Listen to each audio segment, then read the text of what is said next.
Can you please tell me about yourself? Yeah, hi. So I have a total of 3.5 years of experience on Java, Spring Boot, and microservices. And I am currently working as a senior Java full stack developer at Technova Digital Systems. And over the years, I have worked on building scalable backend services using Java 8, Spring Boot, REST APIs, Hibernate, and Kafka. Apart from that, I also have experience with Docker, CI/CD pipelines, and I also do the cloud deployments. And on the front end side, I have worked with React and JavaScript to build the responsive user interface. And my most recent project was based on the e-commerce application. So yeah, that is what is all about myself. Okay, can you please tell me about your most recent project? Yeah, my most recent project is an e-commerce application. So that is built using the microservices architecture. So basically, the goal of this project was to create a scalable, high-performance system, and that could handle the high traffic basically. So it can also handle the real-time updates, and also the main focus was on the smooth user experience on all the different platforms. So in this project, there were several modules which we developed using microservices like a user service, then product service, then order service, notification service, and inventory service. So like that, we had several different type of services were there. Every developer was assigned with the individual module, and they had to work with that. And to enable the communication between these services, we were using Kafka as a event streaming platform. And Kafka basically helped us to achieve asynchronous communication. And so, like for example, whenever the order was placed, so the order service publishes an event, and the inventory service consumes it to update the stock. So that is how we were using Kafka. And the front end of the application was built using React. So that we used for the smoother user interface. And for the data storage, we were using the MySQL. And each services basically had its own database, and a few services were also using the MongoDB. So this is what is all about this project. Yeah. And what you did in this? Yeah, so I was also assigned with a few of the modules, and my major responsibilities was to like designing and developing the microservices with Spring Boot, and I also created REST APIs for product order and user modules, and also I worked on the React components for the user dashboard and product pages. We were also using the JPA and Hibernate queries for the database operations. So these are the things mostly I did. Yeah. Okay, so some of your module used MySQL and some of your module used MongoDB, right? So can you tell me the reason behind that? Yeah, basically we used both MySQL and MongoDB. Based on the requirement, and basically the some modules were using MySQL because MySQL is the relational database structure. So like whenever we have the relationship between the tables, and based on relationship, if we want to fetch the data, insert the data, or whatever we want to do, we can do that. And complex join queries and relationships, so all those things we can do that. And consistency also will be like kind of strict in this relational databases, like in my. And whenever we are using MongoDB, so in that case, like it is kind of, we can say, flexible. So it is no SQL. It is flexible, and there is no like schema kind of. So it is a schema-free data storage. So the read and write will be faster in this case. And whenever we are handling large or dynamic JSON document, so in that case, we can go for the MongoDB. And there is no relationship concept also is not there in this. So we say here like document instead of tables. We have here document. And so for example, mostly we use this, let's say items we are selling. Let's say we are selling TV, okay, TV or clothes. So TV will be like television will have different properties, right? So it can be, it's the size will be like whatever, 32 inch or 43 inch, so that will be different sizes will be there. And also like it's flat or it's oval. So those kind of properties are there for the television. But suppose again we have the cloths, so it will have different properties. So we are not strict to the similar kind of properties, right? So in that case, MongoDB is kind of very much useful. So different types of properties we can hold for different type of objects in this case. So in this kind of scenarios, MongoDB we can use, but MySQL we will be using for the relational databases. Yeah, that's the difference between these two and why we used it. Yeah. Okay, so why did you use Kafka instead of RabbitMQ? Kafka we used because of I think Kafka we use for the high throughput and performance. So it can handle basically millions of messages per second with very low latency. And also like Kafka, not just the message broker, it is like kind of event streaming platform we can say. So it store events and allows multiple consumers to read them independently. So that basically helps us to build features like real-time inventory updates or analytics based on the product views or notification triggered from the events.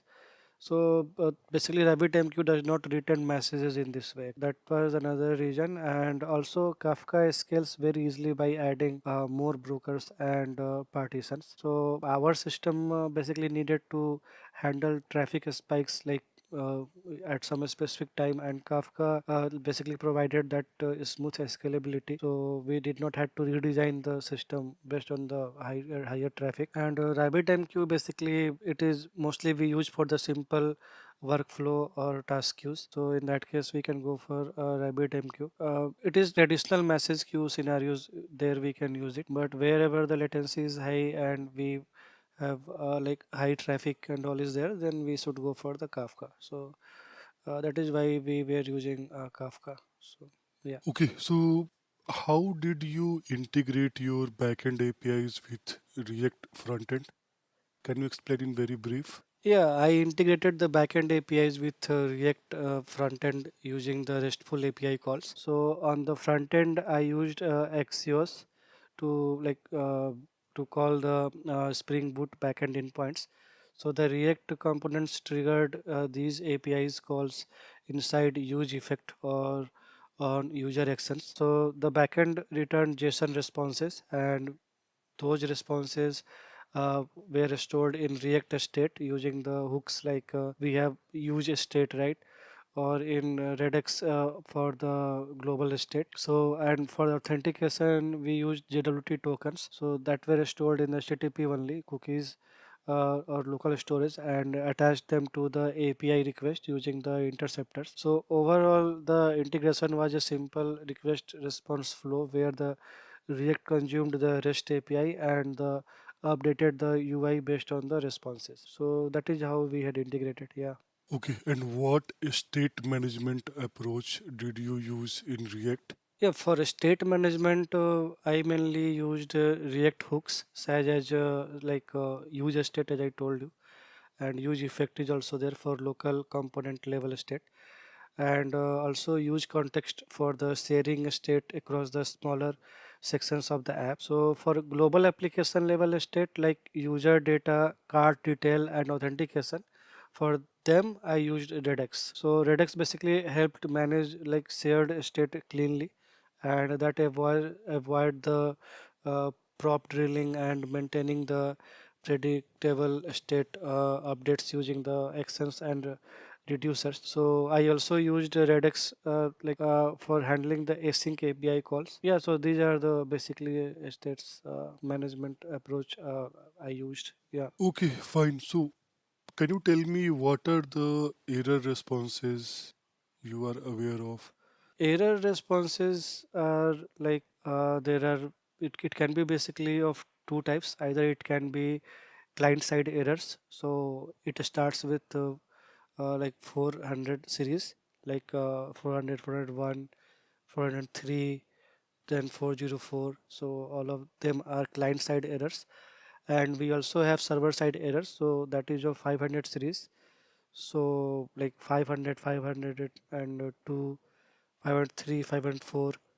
So these are the server side errors. So yeah.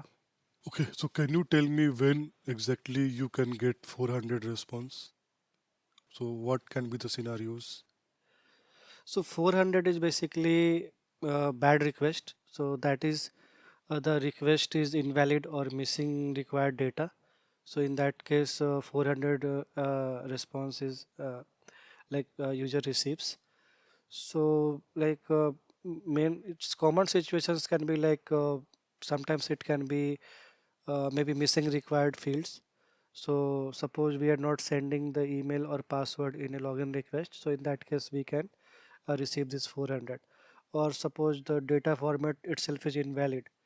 So let's say we are sending a string instead of a number, or invalid JSON we are sending.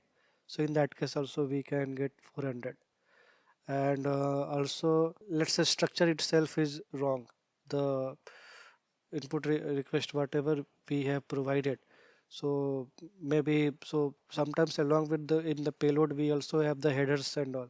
So if we missed the headers or some like wrong information we gave, so in those kind of scenarios also we can get 400. So yeah, so these are scenarios I can recall right now. Yeah. Okay, so let's say if two microservices need to use the same DTO or model class, so how do you manage sharing this object while maintaining the proper versioning and dependency control? So can you tell me? Like to share the common DTO between the multiple microservices, so we can use a separate shared module, sometimes called common or core module. So basically this module generally contains all reusable DTOs and utility classes and constants that multiple services may need. So we package this common module as a Maven Gradle library and publish it to our internal repository. So each microservices then adds a dependency on the specific version of that shared module.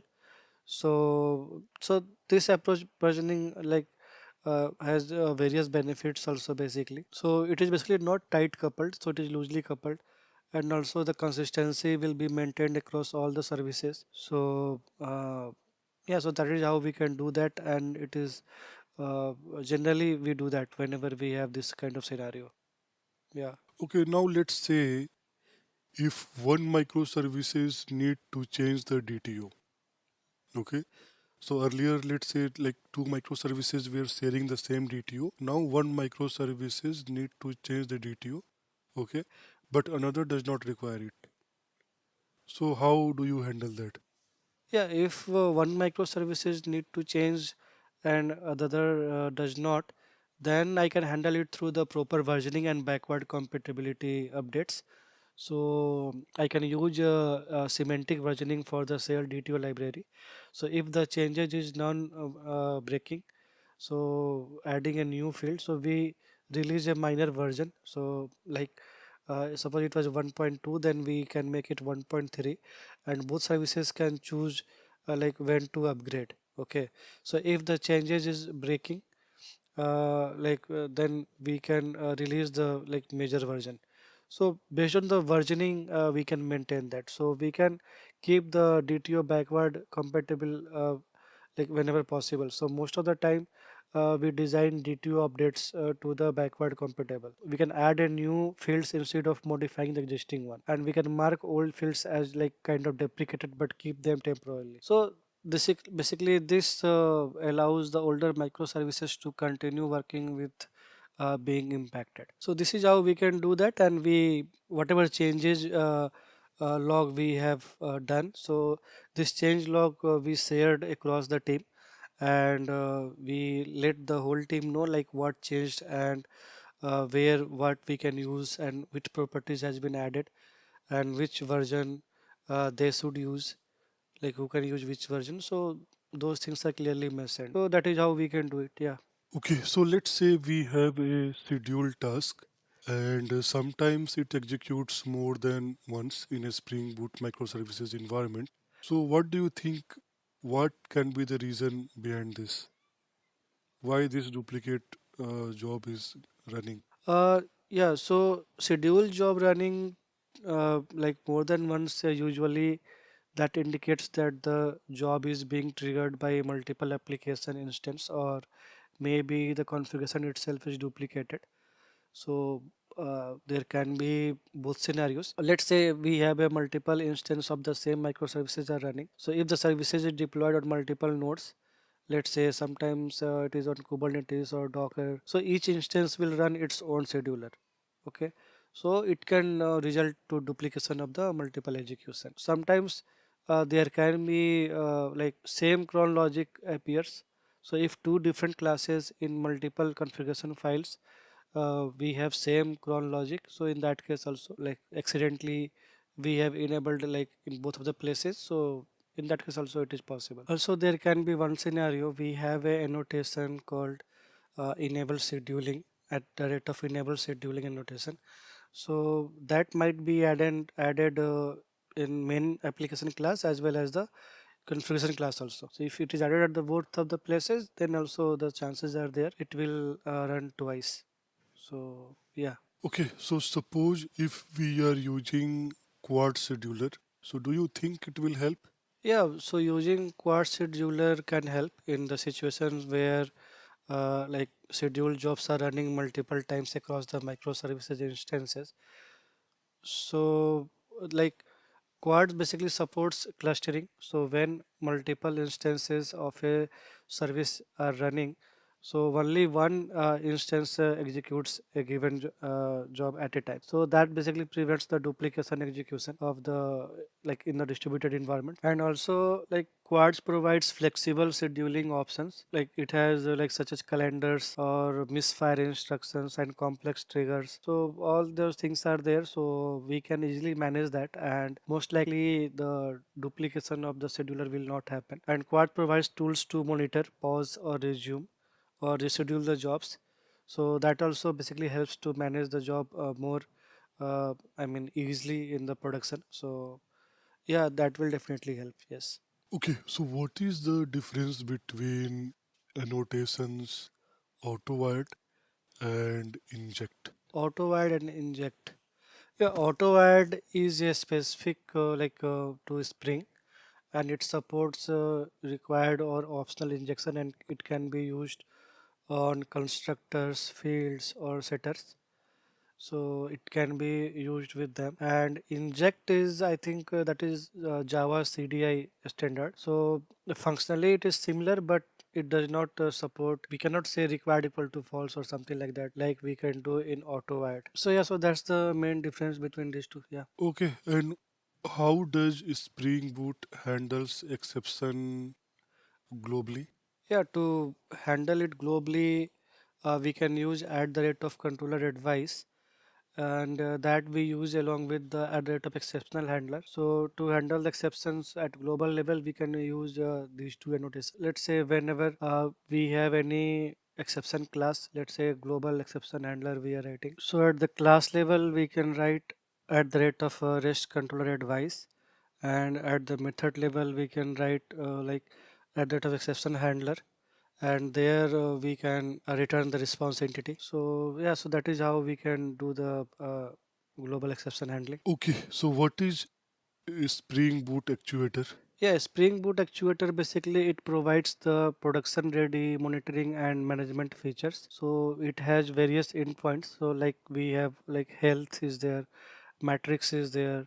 So health shows the application's health, and then we have matrix, so that also provides the matrix like JVM memory, all the requests, so those things we can see. And then we also have info, we can see custom info like version and all the build, so those things we can see. And then we also have environment, so like environment properties it will show. So similarly we have several other endpoints also, so that mostly we can use for the monitoring purpose of the microservices.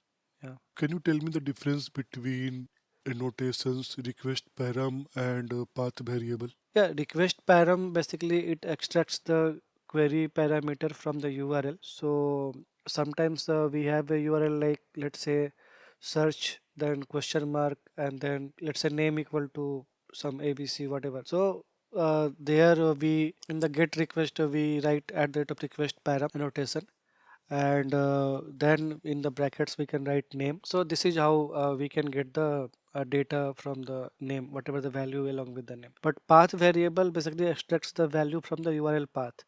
So in suppose we have to do through the path variable call, in that case it will be like, let's say, books then forward slash 123, let's say. So this 123 we want whatever the book object is there along with mapped 123 ID. So for to receive this 123 number, so we can just say add it to path variable and then let's say ID in the quotes, and then like long ID we can just receive it. So that is how we can do that. So whenever we have the URL like forward slash in the path variable, then we can use that. And if we have like question mark, then key equal to value, then we can use request param. So yeah. Okay, fine. So how does Spring Boot handles JSON conversion? Yeah, for JSON conversion, Spring Boot uses, we have, I think, Jackson library is there. So it uses that library internally, and objects returned by the REST controller are automatically converted to JSON using the Jackson's. We have, I think, object mapper. So we can customize serialization and deserialization using the annotations. Also, we have like, I think, at the rate of JSON ignore, so something like that. So like few properties are there, annotations are there, so we can use those annotations for that. Yeah. Okay, so in microservices, can you give me the points? Like, what is the difference between monolithic and microservices architecture? Yeah, monolithic, like for example, if we have to deploy, then monolithic will be deployed as a single unit. If suppose even like hundreds of modules are there, they all have to bind together and to be deployed together as a single unit. But in microservices we can deploy independently, so that is one thing. And then like for the scalability, so whole app will be scaled if we are coming into case of the monolithic one. And in microservices only individual service will be scaled. That's another difference. And then suppose because of this, if suppose if single failure, anywhere some failure is happening in case of monolithic, the whole application will be down. So that is the major disadvantage of that. But in microservices, if any specific module is failing, so we can use fault tolerance or histories. There are various ways using that we can handle that. So we can throw, instead of uh, making the whole system down, we can, for that specific module, we can just say temporarily message we can show to user like why it is down or something like that, or some appropriate different method calls we can do. So the technology wise, we have to use single technology or single tech stack for the monolithic one. But in microservices, some modules will be in Java, some modules will be in .NET, some modules will be in Python. So it doesn't matter. Yeah. So these are the basically, I think, main points for difference between these two. Yes. Yeah. Okay, and what is service discovery? Yeah. Service discovery basically that helps microservices to find and communicate with each other without hard coding IP addresses. So it will be dynamically generated. So every time, suppose one service is trying to call another service, so they don't have to like get the hard coded IPs. So it will be dynamically generated. And basically it is of two types. One is the client side discovery and one is the server side discovery. So client side discovery, basically service requires services queries a registry. So for example, Eureka is there.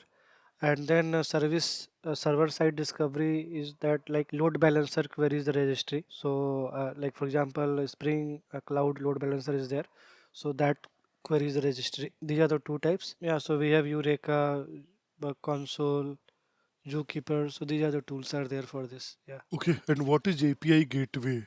And can you tell me why do we use it? Yeah, API gateway basically it acts as a single entry point for all clients which is trying to access the microservices. So that is the major advantage. So all the request which client is trying to make, they have to go through the this API gateway itself, not directly to that specific module or those microservices. That is the main advantage. And it's like it has various responsibilities. So for example, like as I told, routing request to appropriate services, that is the main work of it.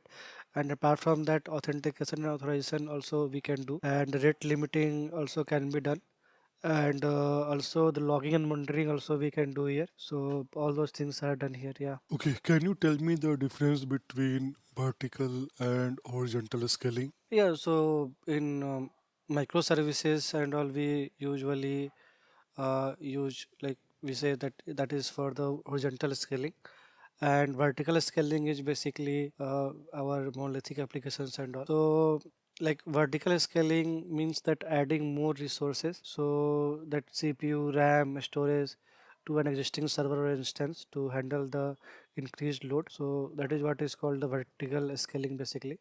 And we keep the same machine, but we make more powerful to that machine. So for example, earlier the RAM was 8 GB.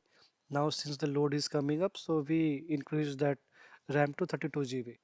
So that's the vertical scaling. So it is basically simple to implement when the application is small, and it is less complex than horizontal scaling, but it is limited by the hardware capacity, so it cannot be scaled like infinitely. We cannot scale it, and there is a single point of failure. So if the server goes down, the application will be completely unavailable. So that's what is the main disadvantage of the vertical scaling. Now coming to horizontal scaling, so that means that adding more servers or instances to distribute the load. So we are not increasing the same machine, we are not upgrading that, but we are adding more instances of the similar kind of servers. So each new instance handles the part of the workload. Okay, so like for example, running multiple instances of a Spring Boot microservices behind a load balancer, and deploying the several ports of a services in Kubernetes. So all these are examples, and its main advantage is like it can scale almost we can say almost infinitely. It can be scaled by adding more instances.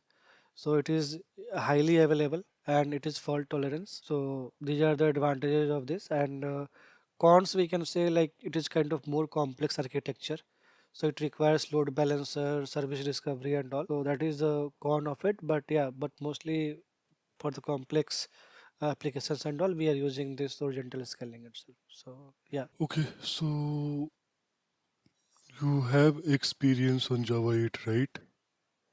Yeah, I have, yes. Okay, so what are the features you have worked on in Java 8? Yeah, I have worked on Lambda expression, functional interface, then stream API and default and static methods, and optional class, uh, the new datetime API. So yeah, so these are the uh, features I have worked on mostly. Yeah. Okay, so can you tell me when have you used optional in Java 8? Yeah, I have used optional primarily in repository and service layer to handle the potential null values and avoid null pointer exception. So for example, let's say we have any repository, and let's say any product repository is there, and we are saying that like find by id, product repository dot find by id. We have the method, and the return value we can gather in the optional. So optional of product, we can gather that. So instead of returning null when the product is not found in this case, then optional wraps the value, and this allows like kind of safe handling of like absent values using the methods like is present, if present. So all that we can use after that. So yeah, so it mostly handles the non-pointer exception. Yes. Okay, so can you tell me the difference between optional.off and optional.off nullable?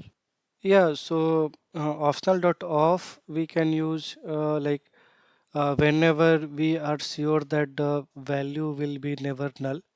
So in that case, we can go for the optional dot off, and whenever the we know that value might be null and we want to handle it safely, in that case we can go for the optional dot off nullable. So whenever we are using optional dot off, so it will throw null pointer exception actually if the value is null, and optional dot empty will be returned if whenever the value is null in case of optional dot off nullable. Yeah, so that's the difference between these two. Yeah. Okay, so if that is the case, then why can't we always use optional dot off nullable? We can use always this, right? It will handle it safely. Null pointers. Yeah, it all depends on basically the scenarios, like what is the use case when we are using. So while optional dot off nullable is safer for like null values, so but there are important reasons to use why we want to use optional dot off, because optional dot off basically uses fail fast approach. So it throws the null pointer exception immediately if the value is null.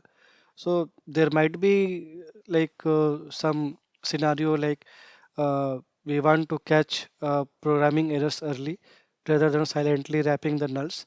So sometimes we want to catch them. If any error is there, then we just want to stop or whatever action we want to take. So in that case, we will be using optional dot off, not optional dot off null level. So if a method is expected to always return a not null object, then using off that will ensure that the this is always enforced. Okay, so yeah, so that is why it's I mean it all depends on the scenario when we are using it. Okay, so what is the difference between comparable and comparator? Yeah, so comparable, basically the main purpose of comparable, so that defines the natural ordering order of the object, and comparator basically defines the external or custom ordering. Okay, and also in the comparable we have like a compare to method is there, and like only one input parameter it accepts, and in comparator like it has a int compare method is there, so it accepts two parameters, and then comparable is basically implemented inside the class, and comparable comparator is implemented separately outside of the class. And also in comparable, like there is only one way to sort will be there, and that natural ordering will be there.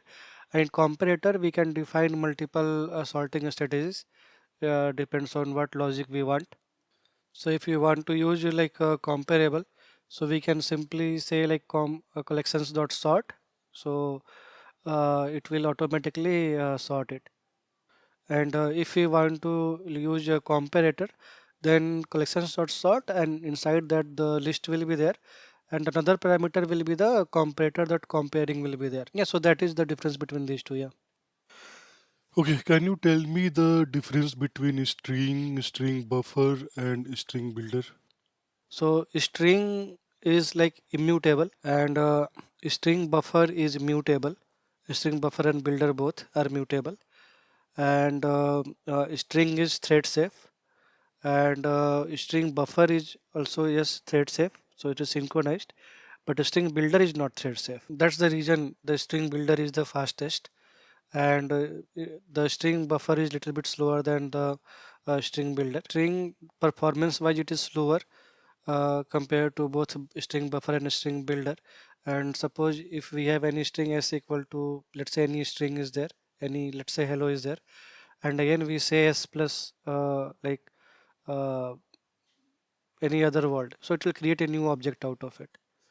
So it is uh, best for fixed and rarely changing strings. So that's what is that. And string buffer is slower than the string builder due to synchronization overhead. So string buffer provides a like append method. So with that, so whatever string we have string in the is there in the string buffer. Further, if you want to append, we can append with the append method. And similarly, in the string builder also we can do the same. So yeah, so that's the difference between these three. Yeah. Okay, can you tell me the steps to make a class immutable? Yeah, we have some set of steps. So first of all, we can declare the class as final. So that is the first step, and then we can make all the fields inside that class as private and final. So we can ensure the fields cannot be changed after object creation. So that is the purpose of it. And then we can initialize all fields via constructor. So that set all values at the time of object creation. So and then after that we do not provide setter method, so only getter method will be there, so that we can avoid modifying the fields after object creation. And then we can and if the field is a mutable object, for example a list or date is there, then we can return a copy in the getter, or we can use the defensive copying method. So these things we can do. So yeah, so these are the steps are there. Okay, so how do we compare the string? So we use double equal to or equals method. Yeah, so basically double equal to operator that compares the references, means memory addresses, not the content. So it will return true only if the both string object points to the same memory location. So suppose if we have any s1 string equal to let's say hello, and s2 equal to also hello, okay, and we have s3 equal to new string of hello, okay. So this s3 is now altogether different object. Now whenever we are trying to compare s1 and s2, so it will always return true because it is coming from the string pool. But if suppose we do s1 equal to double equal to s3, in that case it will return false because s3 is altogether different object. Or if we say s2 double equal to s3, that will also return false. And equals method, it will compare the actual content of that. So usually in case of a string we use equals, because we normally we want to use compare the content, not the memory address. So we use equals method. Yeah. Okay, so when to use concurrent hash map over collections dot synchronized map? Yeah. Concurrent hash map, it allows the concurrent read and write operations by multiple threads using the bucket level locking or segment level locking. But collections or synchronized map, it synchronizes all operations on the entire map actually. Okay, so that means that only one thread can access it at a time. So multiple threads cannot access it. So that can create the performance bottleneck under the heavy load. So that's the major difference. So concurrent hash map performs better in multi-threaded environment because threads can work on different segments simultaneously, and synchronized map may become like a scalability problem when many threads are accessing it. And apart from that, concurrent hash map does not allow null keys or values, and synchronized map allows one null key and multiple null values. So basically, in short, we can use concurrent hash map for high concurrency scenarios where many threads read write are happening frequently, and we can use a synchronized map only for the low concurrency scenarios or when we need a legacy synchronized wrapper. So in that case, we can use the synchronized map. Okay, so in JPA, how do we write custom queries in Spring Boot?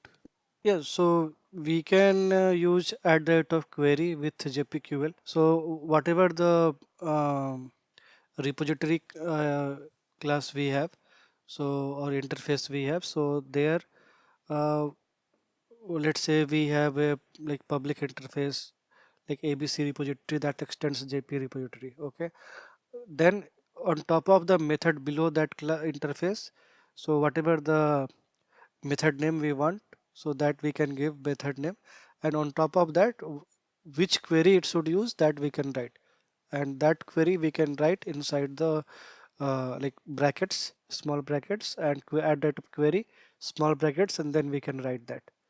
So that is how we can write the custom query. Okay, so now can you tell me what is the difference between save all, and flush? So that in Spring Data JPA, can you tell me? Yeah, so save basically persist a single entity to database, and save all persist a collection of entities. So that's the main difference between these two. And flush, I think that forces pending changes in the persistent context to be written to the databases immediately. So then we use flush, I think. Yeah. Okay, and what is the difference between fetch type lazy and fetch type eager? Yeah, lazy basically that relates the entities like all the related entities are loaded only when the accessed. So it uses the process objects basically. So, but eager will be loaded immediately. So all the related entities will be loaded immediately along with the uh, parent entity. So yeah, so that's what is the eager. Okay, so what will happen if you don't specify at the rate of table on the entity class? So have you ever tried that? Yeah, at that of table, if we don't mention, then I think by default JPA uses a entity class name as the table name. So Okay, and it uses it in lowercase, uppercase, anything like that also happens? yeah, I think it does in the lowercase. So it uses the entity class name as the table name in lowercase. Okay. And what is the difference between char and varchar? Do you know? Yeah, yeah. So char is fixed length and varchar is like variable length. So it is more memory efficient varchar. Like even though suppose we are giving the, we don't know like how much characters would be coming to a specific column in the table. So in that case we can use varchar. So it will use only whatever is required and it won't use the like, let's say how we do in the char. So in char suppose we assigned with 100 characters. So irrespective of what we are using, it will still be occupying the 100 characters. So yeah. Okay, so why don't we use varchar itself always instead of char? Yeah, so varchar we cannot use always because like see char of, let's say whenever we have the kind of gender thing, okay, so we know that it will always occupy only one letter, only one character, right? So it can be M or F like that. So it, in that case it is better to give char only, or suppose we have country codes like US, IN, or let's say we know that all the country codes will be of at most two characters only. So we can just say char of two. So it is good in that case. We can use char in that case. But varchars like suppose the user names which is always variable, emails or some description variable length is there.